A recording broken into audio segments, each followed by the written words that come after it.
You know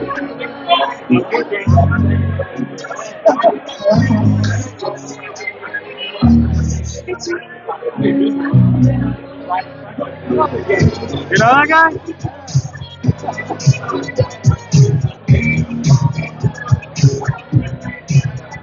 Instagram version reality. Okay, guys.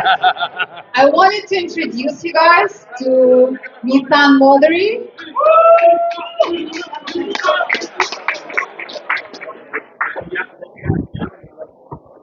He's a whale in the multi-family world. He transacted over $180 million.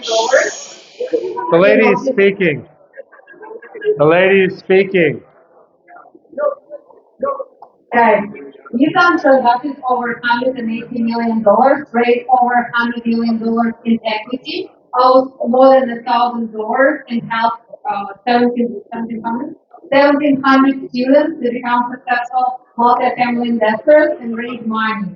Nissan, welcome to Nissan. Let's give him a round of applause. Thank you, Yana. Thank you. How's it going, everybody? Woo! Let's give another round of applause to Yana for putting on this amazing event. I'm telling you, she does an incredible job. Rock and roll, rock and roll. And give another round of applause for Han. Where is he? He's really hard. He's hard to find in the crowd, isn't he? Oh, yeah. There. Oh man. Do I have a? Oh. Oh, there we go. Sorry, sorry. You see, you don't have to be smart to do this business. There we go. That one. All right. Very cool. Do you like that picture? That's AI generated. I don't look anything like that. I don't look anything like that. But welcome everybody. Thank you so much for coming out and listening to us. And you guys, you know what's amazing about this crowd is that you're already ahead of so many people on this planet. You want me to tell me? No, it's not like elders. How you all doing? So you guys are way ahead of a lot of the people on this planet because you're already involved in real estate. You already understand that real estate is the way to get ahead in life and to get you out of the rat race. How many people here own a real estate property, own a property? Okay, so there's some people here that don't own, and there are some people here that no matter what I say, you're not going to raise your hand. I feel like one of the guys is like, you know what? Whatever you say, I'm not raising my hand. That's all right. Just to give you a quick background on me, I don't even know if I have a background. I'm going to talk to you how to invest in multifamily and student housing. Anybody here ever go to college? Anybody? A few of you? Okay. I went 4 years of college. I never graduated. I don't have a degree. I don't have a diploma. I mastered in partying. Right? That's basically what I did. My accounting teacher would come down and actually drag me to class because I just didn't know what I wanted to do. But anyway, I'm first generation American. My father never graduated the sixth grade. My mother's a Holocaust survivor. And my father's dream was that I become an attorney. Didn't work out so well. Close, close, but he always told me, be an attorney. Attorneys, they can be involved in anything that, in any transaction, but I didn't have the ask for it. I remember going into my first day of business law class, and the teacher gave us a book about 1,000 pages, and he said the first 300 pages are due by next week. I said, I'm done. I'm done. So I didn't graduate. I don't have a college degree. My first multifamily deal was a duplex, a 2-unit property on the south side of Chicago. Anybody here from Chicago? No? One person? You know the south side of Chicago? Not the best neighborhood. Not the best neighborhood. I realized it wasn't the best neighborhood when my contractor called me up and he said, listen, I'm sorry, but I can't work for you. I said, why not? We have an agreement. I'm going to pay you. He goes, listen, I'm so happy that when I left the truck, when I got out of my truck, I had my gun. Because on the way to your property, I was shot at by 3 gang members and I had to respond with shooting them, back at them. So I'm not going there. So that was my first multifamily property. It was $75,000. It was terrible. But I'll tell you this, it taught me what not to do. It taught me not to get excited about the property. It taught me not to get excited about certain things. My next deal after that was a 4-unit property. How many people here are in Florida? Yeah, some of you still won't raise your hand. We're in Florida. Raise your hand. How many people in Florida? Every hand should go up. Okay, very. Luca, raise your hand. You're in Florida now. So in my fourplex, it was in Riviera Beach, not in a nice part of Riviera Beach. I had a drug dealer with about 30 guys in one unit. I had a prostitute, I had a pimp, and I had a single mom in the other one. Okay? Now, how many of you have ever collected money from a drug dealer? Yeah, it can get sketchy. So basically, I had that property. Then I went on to flip a 27-unit property in Leesburg, Florida. Anybody ever heard of Leesburg? Okay, good. I never did until I had that property. I flipped it. I made $80,000, and that was when I realized that this multifamily crap is the bomb. I was like, holy shit! If I could flip this property and make $80,000, what else could I do? Now, mind you, I come also from the wholesale and flipping world. Okay, I used to flip houses. I still do. I've got a flip going on in Texas. I've got short-term rentals. I've got one in Arkansas. I just bought one in Pigeon Forge. I got one in Galveston, Texas. A few. I've gone out to buy multiple properties in the last year, not this year, because well, in 2024, I kind of stepped back. Right. One of the most important things for us as real estate investors, we have to understand the market. We have to understand what's going on. It's very easy to buy a property, right? Here's my money, thank you, give me the deed. Now what? So it's important to understand where you are in the market and what the market is doing. So in 2024, I took a step back. I said, I'm not buying anything.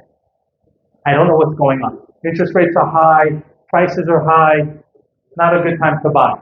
The year before that, I went out and I bought $60 million worth of property. Okay? $60 million. My team and I, we raised, I would say about $40 million to $35 million in equity for those deals. None of my own money. Not even for the earnest money deposit, none of that. I went to all of my network and my investors and did all that. Okay? And that's just why am I sharing that with you? Because anybody can do this. When I moved to Florida in 2009. Okay? I had dreadlocks down to here, down to my butt. I had a goatee. I was down here. I was a big hippie. I've been traveling the world for about 7 years with no goal, no ambition, nothing in life until I met the woman of my dreams. That's her right there. I met her in Portugal.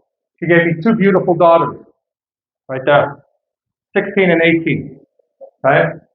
How many people have kids? How many people have here daughters? That's why we look so old. There's a saying in Hebrew, there's always light in the house when you have daughters. The light stays on until they come home, right? But, these are some of the projects that I did. This was the last deal that we acquired right here. This is in Athens, Georgia. That is a 1-year-old property. We bought that from the developer because it was a distressed asset. The developer needed to sell because they were going through a divorce, and my partner knew the owners, and we stepped in and we bought that property. We bought it for $21.5 million. We raised all the capital from our equity investors. This is a 64-unit we still own this. This is a 64-unit property that we bought in San Antonio. We bought it for $5,065,000. 15 months later, I sold that for $7.5 million, and we did a 1031 exchange into a $9.8 million property in Wichita, Kansas. This was a property in Greensboro, North Carolina. I bought that for $9.8 million. You guys remember September of 2019? What happened? COVID. What did the government tell all the residents of your property? You don't need to pay rent. It's okay. Don't worry about it. But what do they tell us landlords? Your mortgage is due on the 1st. Right? Make a long story short, this property, 128 units, bought it for $9.8 million. 24 months later, I sold it for $16.5 million. This property right here. Beautiful property. This property was a property in Georgia, in Commerce, Georgia. We bought that for $3.5 million, and 3 years later, we sold it for $6 million, plus or minus. That's another student housing project that we bought that we still own. The student housing projects that we own have increased rent 10% year over year, where our expenses didn't go up. That's the duplex. That's the duplex. You see this building? This building here doesn't exist anymore. You know why? Because it was condemned. They knocked it down. Just to give you an example of the area that we bought. This is the 4-unit property. This is where the drug dealers live.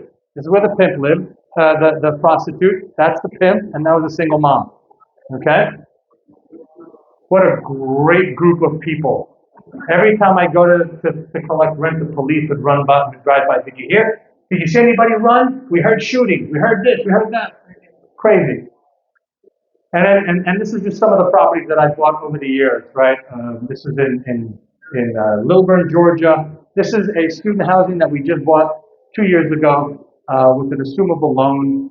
We own that. This was a property that we bought in 2014 for, what was this? We bought this for $6 million, and then 27 months later, we sold it for $11 million. What have you noticed here? And Hans was talking about this when he was up here. Forced appreciation, right? Going out there, doing the work, pushing the rents, and then selling it, right? So these are some of the properties that we went and we bought. Now, how many of you feel like you're ready to scale your business? Really go up there and you know what? I spoke to a couple people who said, we want to do bigger, we want to do more, we want to do all that. However, I know that for many people getting into the multifamily world, it's like, how do you do that? What's that code? How do you crack that code? I see it, but how do I do it? Right? I grew up in New York City in the 70s. Okay, now you know how old I am. In the 70s, or in New York City, walking down the street, I would always look and I would ask, who has so much money that can buy one of these big towers, these big skyscrapers? How do you get into it? How do you do that? I will never have enough money to build one of these monsters. How many of you ever thought that? Like, I could never have that much money to buy something that big. How do you go out and do it? And then, as Hans mentioned, I learned about this little thing called syndication. And one of my business partners, his name is Abraham Wien, W-I-E-N. His cousin was one of the people. You guys ever heard of the Empire State Building? Right? Yes, New York City, the big one with King Kong going up there, right? His uncle was the man that bought that property using the syndication model that Hans talked about. He put the property under contract. He gathered his friends. Everybody put a couple of $1 million. They got a loan and they bought the building. How awesome is that? See, the beauty with syndication is that you can go out, whether you have no money, no credit, no knowledge, no experience, no track record, and go out and become wildly successful. You know, the only thing that's stopping you is one thing. What you think. What you think, you're right. Whatever you think. If you think you can't do it, you're right, you can't. If you think you can, you're absolutely right. That's the only thing that's stopping you. Take it from a guy who didn't graduate college, who left New York and went traveling around the world for 7 years with an empty backpack and no money in his wallet, to come here to sit and talk to you. And I went out and I built a portfolio of over $200 million worth of real estate. Now, I'm not saying that to brag. I'm not saying to impress you. I'm saying that to impress upon you. Don't look at where you are today. Look at where you want to go, right? How many of us have ever asked the question, how in God's earth am I going to do this? Whatever it is. Only one person? 2 people? Nobody else here ever asked how I'm going to do this? All right, you're all bullshitting. I'm sorry. Is there any kids in the room? Sorry. You're all full of it. We all ask, how am I going to do this? Right? How do I go out and buy? How do I go and negotiate? How? Change those 3 letters. It's not how, it's who. Who do I need to be on my team? And Hans talked about that. Who do I need to know to help me accomplish this? I am not the sharpest tool in the toolbox. I promise you that. But you know what? I put together teams of people around me that are smarter, that are more capable, that are more knowledgeable. I'll just give you an example. When I first sat in a room like this and I heard somebody talking about multifamily property, they put, now you all have to raise your hand or else I know you're seriously BSing me. He put on an Excel spreadsheet. How many of us saw an Excel spreadsheet before? Oh, you're finally raising your hand. Thank you, right? In 2010, when I was sitting in a room like this with my dreadlocks down to my butt, somebody put an Excel spreadsheet on the screen, and I looked at the person next to me and I said, "What is that?" They said, "You don't know what that is?" I have no idea. What is that? That's Excel. You need to tell me I need to know that? I need to figure this out? I said, that's it. My career is over. But what I found out was that I can go around and I can find somebody who knows how to do Excel. The woman to the left of me, her name is Laura. We've been partners for 15 years. You know why? Because she is way smarter than me. She can do things with an Excel spreadsheet that would flip your mind out. Okay? And I partnered with her for 15 years and we built our portfolio together. So if it feels like cracking a secret code, guess what? I'm going to give you the code to crack that knowledge, to get into it, and it's very, very simple. So I'm going to really run through what I created. It's called the 5 pillars to cracking multifamily and student housing. Now, mind you, student housing is a type of multifamily. It's a very niche version, right? Multifamily is apartment complex. What is student housing? Who can guess what student housing is? Huh? Apartment complexes for who? There you go. It's not that difficult. You should all be yelling it out. I don't understand what's going on. Can we have more alcohol for these people? Some more vodkas? Thank you. But yeah, student housing is just a niche of multifamily, right? And now a lot of you probably asking, well, but COVID, who's going back to school? There are more kids going back to school today than there ever was, by the way. Okay? And we've even cracked the code on what universities to go at. I'm actually negotiating right now. We have our letter of intent that was accepted on a $152 million student housing project here in Miami. 890 beds. It's the largest deal we've ever done. Largest deal. Am I crapping in my pants? Absolutely. But am I going to let fear stop me? Absolutely not. Right? Yeah, man. So the first pillar is the portfolio fingerprint. Then we talk about the red hot market locator. We'll talk about the musketeers, the vendor model, and the multifamily code. I'm going to break this down real quick. So your portfolio fingerprint. The portfolio fingerprint is your own investment strategy, right? What's your name? Aaron. Aaron's investment strategy is going to be different than Finley, right? Aaron can say, listen, I want to buy duplexes so that I can pay off all of my bills. I don't ever want to worry about my bills. I love what I do, and I just want a couple of multifamily duplexes so that one will pay my auto bill, one will pay my electric, one will pay my phone, one will pay for this, and I'm good. Finley will sit there and say, you know what? I want to build an empire. I want to buy thousands and thousands of doors. So before you even get started in trying to figure out the multifamily world, figure out what is your investment strategy. What is it that you want to do? Like Han said, do you want to be a limited partner? Do you want to be a passive investor? Or do you want to be on the general partner side? You want to be on the GP side, take a more active role. It's up to you to decide. But before you even start looking in the multifamily space or in any real estate, in anything that you do, find out what it is that you want to do. What is your investment strategy? Where do you want to go with this? Where do you want to take this? Right? Figure out, and we always hear people talking, oh, what's your 5-year goal? What's your 10-year goal? What's your big goal? Man, you know what? I don't know what next week looks like. You want me to set my 5-year goal? Not going to happen. Figure out what this year looks like. Where do you want to end up in December of 2025? How many doors do you want to have? What does that look like? Because once you put that strategy together, and we're going to go over this in a minute, you're going to know what team you need to put around you. okay?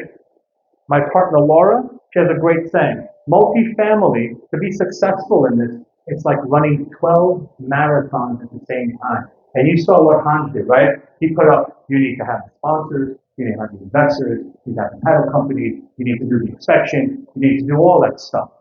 How many of you want to crack your heads and do everything by yourself? Oh, no.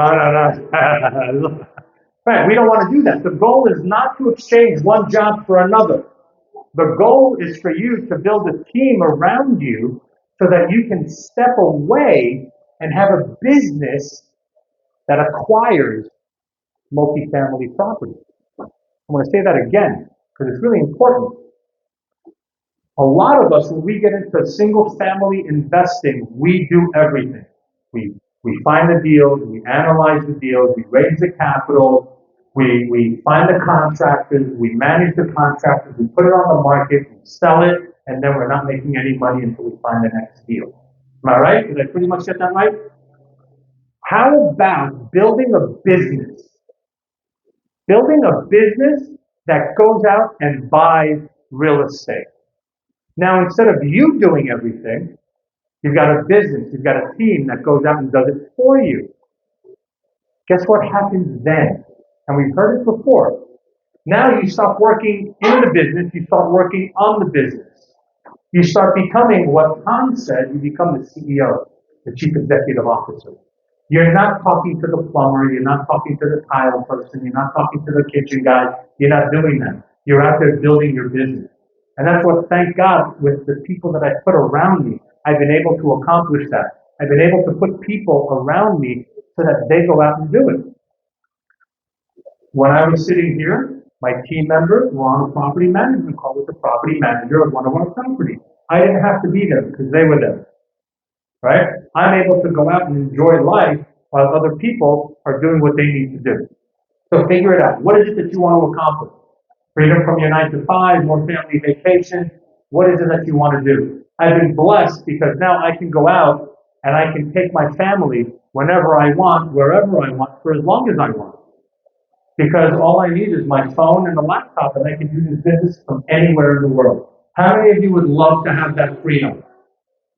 Absolutely. Absolutely. So the first step is multifamily is your portfolio fingerprint. Right? Again, that sets the entire strategy for moving forward for what you want to accomplish. Right? What's your 12-month objective? Start thinking about it. Who here has a 12-month goal? What's your 12-month goal? 40 doors in Cincinnati. I love it. What vintage? Class C. What do you want to accomplish with that property? Value add. How long do you want to hold it for? I love it. Where are you going to get the capital from? What did you say? I heard maybe. That's why I said JV investors. I love it. I love what you're saying because you have a definite plan of action. Right? Beautiful. Wonderful. Right? Start thinking about where you want to go. Now, once you've created your strategy, once you've created your objectives, where am I going? Where do I want to take this? Then you got to figure out, how do I spot the next hot market? Do I just go on Google and guess? Do I just look at it? There is data. There is a scientific way to go about looking for your next hot market, right? I know we don't have crystal balls and Zillow's not going to do it, but what if I could show you a way that you can look at the map of the U.S. and look at certain criteria in each market so that you can pinpoint where is the best place to invest. What's the number one thing you think we look for when we're looking for the right market? What is it? Job growth. Job growth is very, very important. But on top of job growth, what is it? I'm sorry? Population growth. Because you can have job growth, but not population growth. And you say, well, Nathan, how could that be? Well, what if there is a plant that is being constructed and now you've got a lot of jobs coming in to build that plant. And once that plant is done, they move out. But people really aren't moving to that location, right? So you want job growth because jobs entice and move the economy, but you want population growth. You want family growth. How many here have families, children? Yeah, I moved to Boca in 2009. I had a 1-year-old and I had a 3-year-old. How old are they today? 16 and 18. What does that mean? We were in one place for 15 years. Think about that. They grew up. My wife and I spend money on restaurants, on bars, on movies, clothing, entertainment for the kids, cars, gas. So taxes, absolutely, right? School districts, absolutely. You want to look at all these things, but now there's also a scientific way. I have a friend of mine, he's a demographer. Do you guys know what a demographer is? A demographer is somebody who studies demographics. What age group lives over here? What age group lives over here? What do they want? What do they buy? What kind of cars do they buy? And he's created a software that can pinpoint every city in the country and tell you who lives there, how old they are, if this is a B neighborhood, a C neighborhood, a D neighborhood, or an A neighborhood. So imagine, instead of taking the guesswork out of it, you open up your software and you go, I'm looking here. Oh, that's a C plus neighborhood. Fantastic. That's a B neighborhood. Oh, you mean that's an A neighborhood and I found a C property in an A neighborhood? Holy cow, I'm buying that. Right? So finding the right market is key. I was once at a conference and I don't understand this guy, but he said, I go into markets where people are leaving and then I hang out there for 10, 15 years until they come back. You heard that, right? He goes into a place, he goes into a market where people are leaving and he hangs out there for 10, 15 years. I don't have 10, 15 years to hang out. I want to go in, I want to be in a market 3 to 5 years, sell and get out, right? So understanding understanding the market, where you are. And there's this thing called, my mentor wrote a book about it, it's called Emerging Market Cycles. He talks about emerging markets. You guys have ever heard of that term, emerging market? Right? What is an emerging market? A market that is coming out of the depressed state. So what do? We find markets that are climbing. We go in there, we buy multifamily property. We hold for the appreciation. Hans is talking about that. We force the appreciation, right? We go into a market, we force it. Why do you think I was able to sell those properties within less than 2 years? Because we were in strong growth markets, in strong growth neighborhoods. We hit the road, we had it going up, and then guess what? People come and they go, hey, I want to buy your property. How would you like to be on that side of the coin?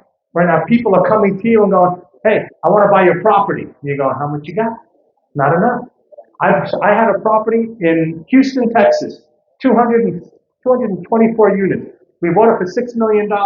I had someone come up to me 2 years later and said, I want to buy your property, $9 million. I said, no, it's not for sale. All right, I'll give you 9.5. Not for sale. I'll give you 10. Not for sale. I'll give you 10.5. Okay. How many of you would love to have that negotiation power? Right? That's going into emerging markets. Understanding what this market is doing by data, not by guessing. Right? That's the second pillar. Right? Have you ever thought about how to research a market like a pro? Well, we just talked about that. And the third pillar of multifamily, and guys, this is what I use in my business to go from that crappy duplex to a 1-year-old brand new asset that we bought. And by the way, that property that we bought for $21.5 million, we closed on it December 28th of 2023, $21.5 million. We pushed the rents. How much do you think that property is worth today? $27 million. What's the date? We're March? I don't even know why I'm looking over here. It doesn't tell me the month. We're March of 2025. So that's not even, it's just a year and 3 months, 4 months. And we've raised the value of that property $27 million. That's because we are going into a market that is appreciating. There is what we call barrier to entry. You guys know what barrier to entry is? Right? There's a lot of barriers, a lot of things keeping you from getting into that market. Right? But we got into those markets. So now, the third pillar is the secret code. Cracking the code to off-market deals. Right? And Hans was talking about that as well. Talking to the brokers.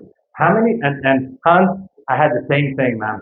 When I got started in multifamily back in 2009, Utah was not on anybody's market. It was not on the map. Nobody was talking about it. So you know what I did? I practiced calling brokers in Utah because I didn't want to burn the brokers in the markets that I want to invest in. So I was practicing on Utah brokers. And the same thing.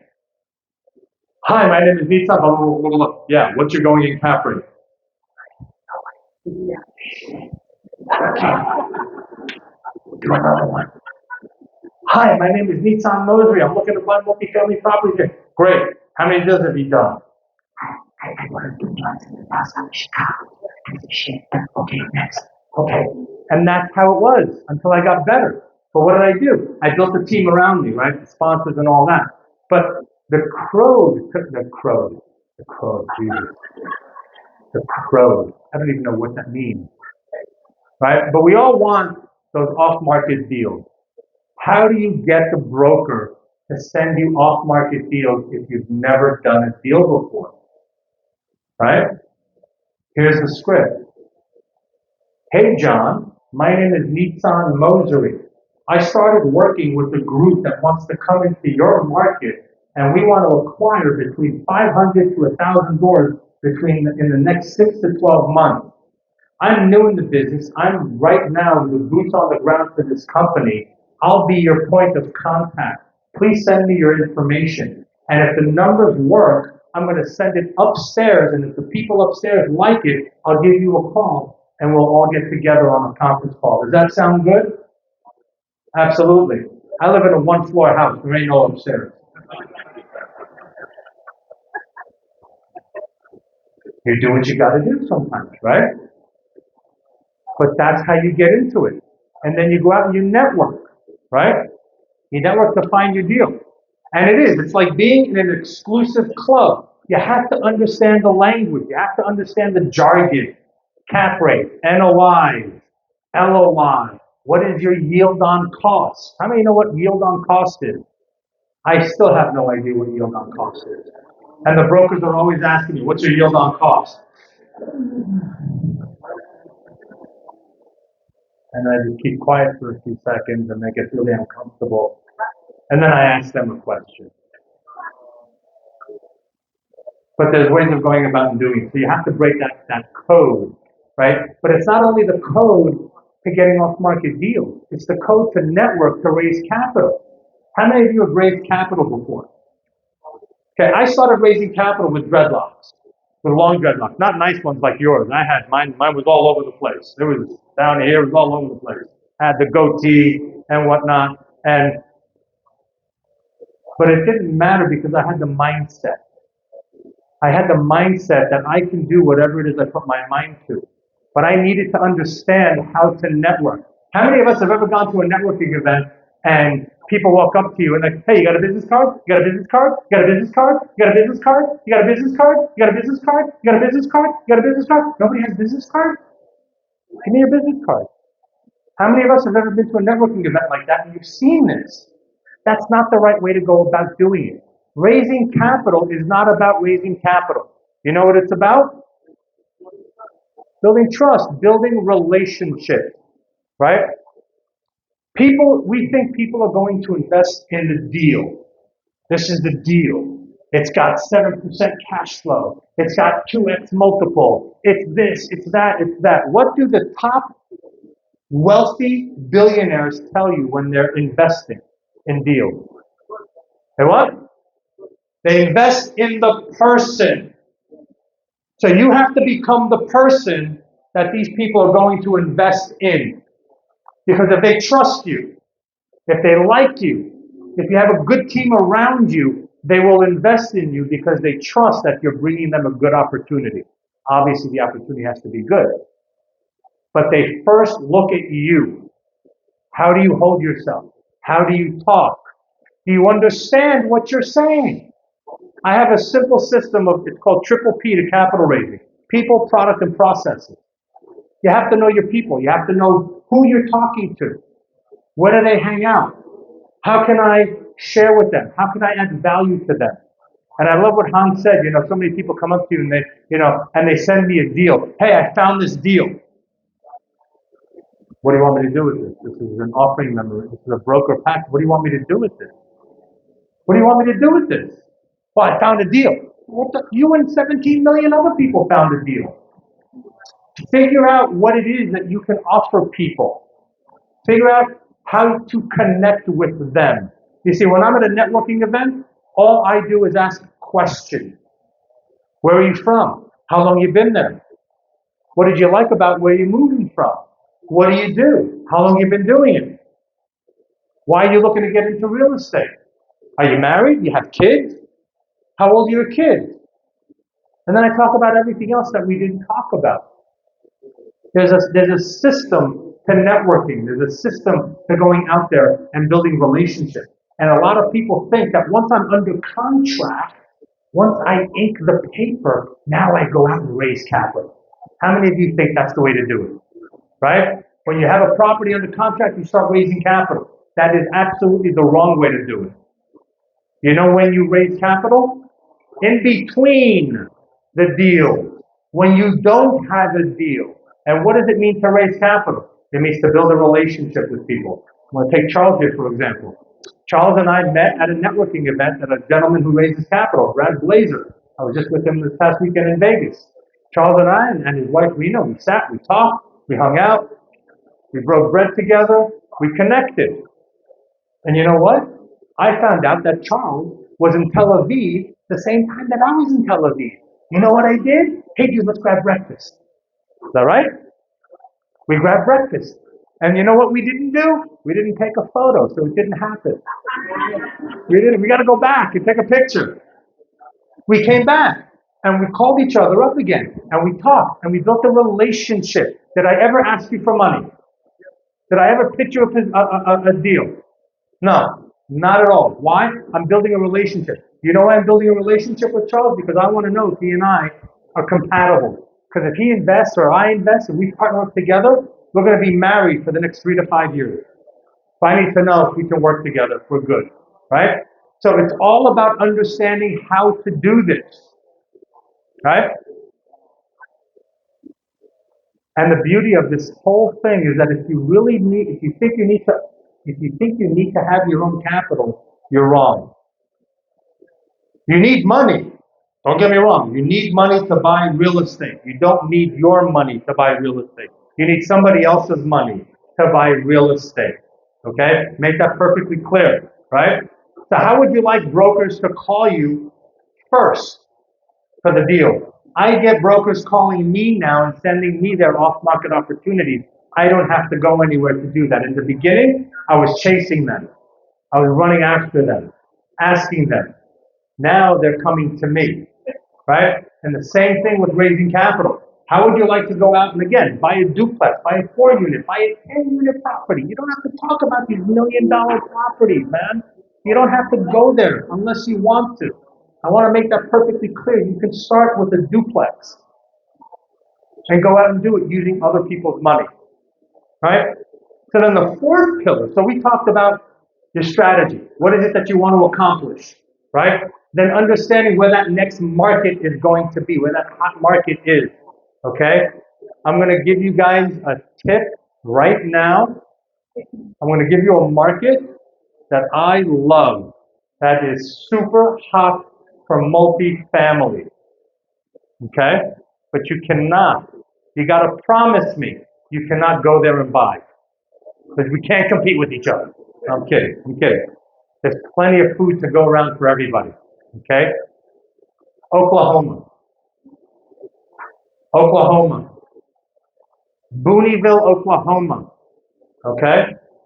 There's a little place, Oklahoma, they're spending tons and tons of money throwing into Oklahoma. In East Oklahoma, they're building a road that's going to connect East Oklahoma to Northwest Arkansas. Right into Bentonville. Do you know who's in Bentonville, Arkansas? Who? Walmart. Do you know what's going on in Northwest Arkansas? You figure it out and come tell me. I'm not going to spoil it for you, okay? But finding that market, okay? finding that market and riding that market all the way up and then exiting and then going to another one. That's the game. And then once you do that, once you find it, then you have to understand how to talk to the brokers, how to raise capital, and how to network properly. So many of us don't know how to network, and we're wondering. My mentor, when I got started, told me to go to 2 networking events a week and take as many business cards as you can. So you know what I did? I went. I'll give you my credit card later. Just swipe it. Put it back together. Shit. That shit just flew out of my hand. Put it back together. Thank you. What were we talking about? You don't have to be a genius to do this business, folks.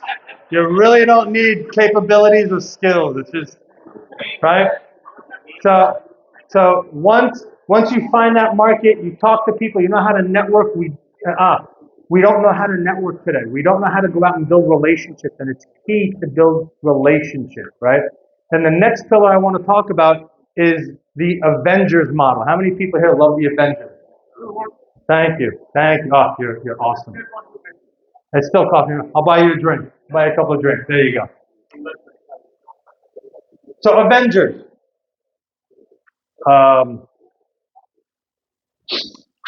Okay. What's his name? Captain America, Thor, Hulk. What do they all have in common? They all have their own superpowers.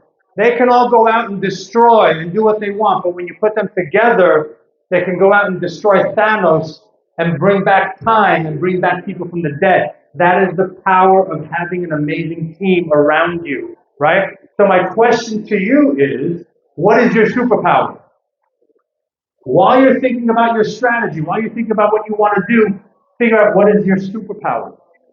Remember, I never knew what an Excel spreadsheet was. My superpower is not underwriting. My superpower is networking, raising capital, putting the team together. I understand what my superpower is, and I understand what my flaws are, what my negativities are, where I'm lacking. How many of us have ever heard, find out what you're weak at and work on that and make that a strength? How many of us have ever heard that, right? Work on your weaknesses. No, don't work on your weaknesses. Because what happens when you work on your weaknesses? You lose your strength, exactly. Focus on what you're good at. Focus on what you are awesome at. Focus on what you like to do. Because when you like what you do, it shows. You get excited. Then what happens is people want to be around you because you're excited, you're jiving, you got that eye of the tiger in your eye, you're out there and like, man, I want to be around that person because they are humming, they're vibing, right? So go out and figure out what your superpower is, and then we can build a team of people around you, right? A group of people that have amazing powers. I have a team around me. I have now an underwriter. He worked 28 years in the auto industry. He was a CFO for some of the largest auto companies on the planet. Okay? If my first partner, Laura, could do backflips with an Excel, he can run backflips and gainers and all that kind of stuff. He does incredible things. He's my underwriter. Right? Then I have a person who works for the SEC, the Securities and Exchange Commission. She is my compliance officer. Then I have an investor relations person. I don't do all of that because I suck at all that stuff.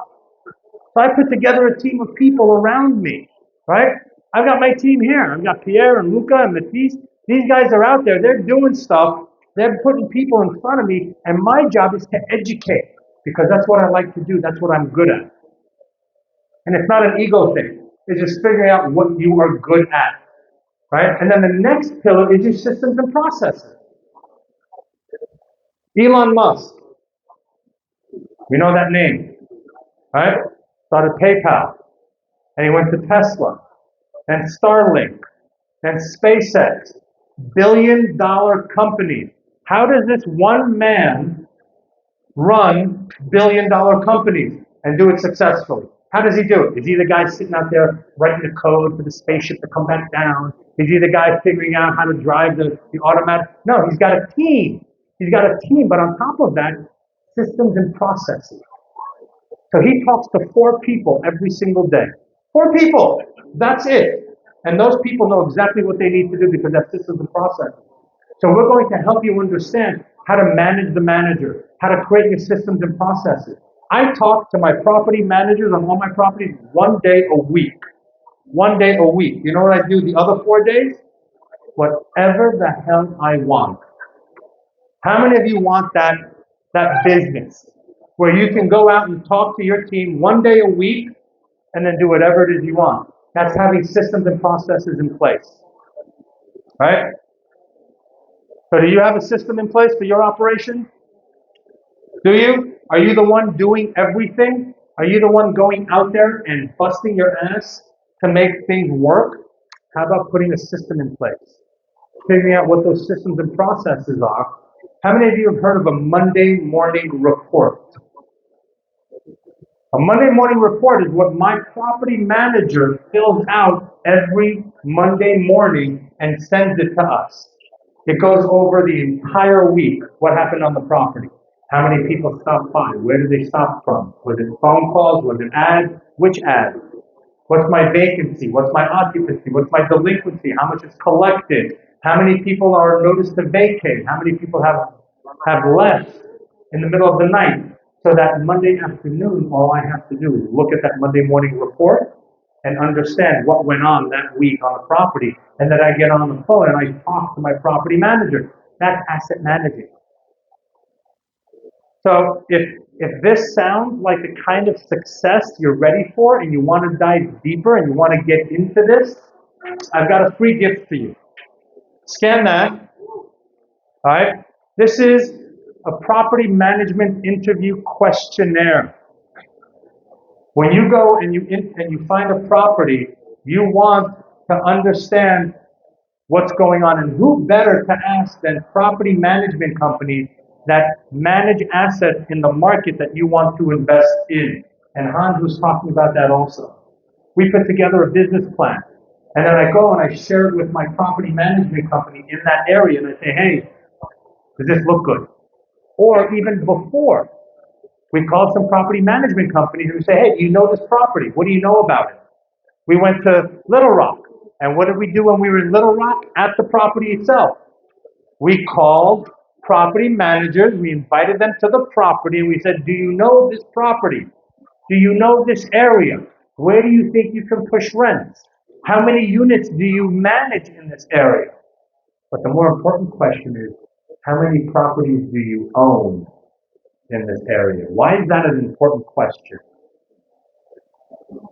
Not necessarily experience, but if they own in the market that I'm buying in and I'm going to have them managed, where are they putting the best tenants first in their property? So who am I going to get? The worst tenants, right? So this questionnaire gets you interviewing your property management company and doing all that, right? Now, if you guys want to get deep into this and really break down the 5 pillars of multifamily, I'm putting on a 3-day event in Delray, May 2nd to the 4th. That's me up there. I've got Julie. Julie will teach you how to raise capital using LinkedIn. How many of you would like to get emails from people on LinkedIn going, hey, I'd like to know more about your opportunity. Please email me or let's get on a call. She will show you how to go out there and build your network of people from LinkedIn without you ever having to leave your house. And that guy on the right, that's Scott. Scott is my demographer. Scott is the guy that put together that software that can tell you exactly who's buying what, where, and how many, and how old they are. He's going to talk about his software on how to find that market. I've got my CFO, my underwriter, and you've been on the calls. We were in Little Rock with Doug. That guy's ridiculous on an Excel spreadsheet. Phenomenal. How many of us think that the most important thing in a property is your expenses? Right? Yeah. He goes in and he'll spend 8 hours digesting and analyzing the rent roll even before he gets to the financial. Because the money's in the rent roll, not in the financial. It's in the rent roll. What's going on in that rent roll? He took my underwriting model and he blew it out and he added things to it. I mean, I don't have the language, I don't have the words to describe what he does. I've got a Tony Robbins trainer, a former Tony Robbins trainer coming. We're going to break wood. We're going to eat fire. I've got another woman who was on HGTV. She's going to come in and talk about mindset, putting your mind together. Okay? May 2nd to the 4th. This event should be $3,000-$4,000 easily. It's $297 for 3 days in Delray. How many of you drink Starbucks? Yeah, come on. Let me see those hands, I know, right? This is less than 1 month of Starbucks coffee. $297. You're gonna leave having a 12-week plan, what to do every single week so that you can get into your first multifamily property using other people's money. Is that valuable or is that not valuable? Is that valuable? Absolutely. For $297, you do your first deal, you got your money back, no problem. And here's my guarantee. Here's my guarantee. Sunday, 5 p.m., you come to me and you tell me, Nissan, that was crack. I give you your $300 back. You got nothing to lose. You got nothing to lose but everything to gain being over there. Okay? Nothing to lose. That's me. That's my information. Now, one of the things that we're going to talk about this weekend is we're going to talk about taking people and actually building generational wealth, because it's not enough to go out and buy multifamily. It's not enough to buy real estate. You want to build generational wealth. How many of you are interested in building generational wealth? Real generational wealth for you and your family. Only 4 of you? Great. The 4 of you, come over here so I can talk just to you. Generational wealth means going out and using other people's money, buying properties, selling them, then buying insurance policies. How many of us have heard of whole life insurance policies? I just went out and I bought insurance policy for myself and for my wife. I bought what's called an index universal life insurance. I'm not an insurance broker. I'm not a CPA. This is just what I did for my family, what we do for our clients. Talk to your CPAs and your financial advisors. But imagine this. We help you buy it. We help you get into a single family home. You flip that deal. You put your money back in your pocket. You take the profit. You put it into an insurance policy. Now your family is secure. God forbid something happens. Then we go out and we take that money out of the insurance policy and we put it into a multifamily property. How many of you, instead of paying some lender, some hard money lender, some bank interest, how would you like to pay yourself interest and become the bank? Right? That's the way to do it. You put that money into a multifamily property, then that passive income that you get from there, you put that into an index universal life and you let that grow. And now you become your own bank. That is true generational wealth planning. Right? That's how you become wealthy. That's how the Rockefellers did it, the Vanderbilts, all these people. And that's what we're going to teach you these 3 days that you're going to be at in our event. So that's me. That's how you can get in touch with me. You can find me on social media as the Traveling Investor. Go figure. I like to travel. I like to invest. Right? Investing helps me travel. And again, let's give it up for Yana and putting this event together. Thank you so much. It was awesome.